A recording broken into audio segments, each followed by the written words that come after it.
పెట్టి కమిషన్లు వేసి మమ్మల్ని ఏదో ఇబ్బంది పెట్టినంత మాత్రాన, వేధించినంత మాత్రాన ప్రజల తరపున ప్రశ్నించడం బంద్ చేస్తామనుకుంటే అది కాంగ్రెస్ ప్రభుత్వం యొక్క అవివేకం, అజ్ఞానం అవుతుంది తప్ప ఇంకోటి కానే కాదు.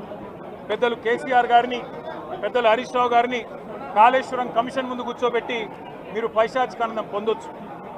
ఇవాళ ఏసీబీ ముందుకి విచారణకు పిలిపించి కొంత మానసికంగా రాక్షసానందం పొందుతూ ఉండవచ్చు, అవసరమైతే అరెస్ట్ కూడా చేస్తారు కావచ్చు. కానీ ఒకటి పక్క, తెలంగాణ కోసం గతంలోనే జైలుకు పోయి వచ్చిన వాళ్ళం.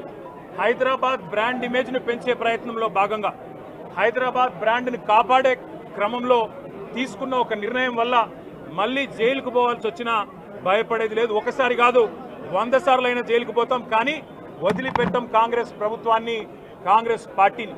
మీరిచ్చిన 420 హామీలు, మీరిచ్చిన దొంగ 6 గ్యారంటీలు, మీరిచ్చిన డిక్లరేషన్లు, ఇవాళ మీరు లోకల్ బాడీ ఎన్నికలకు సిద్ధమవుతా ఉన్నారని చెప్పి వార్తలు వస్తూ ఉన్నాయి.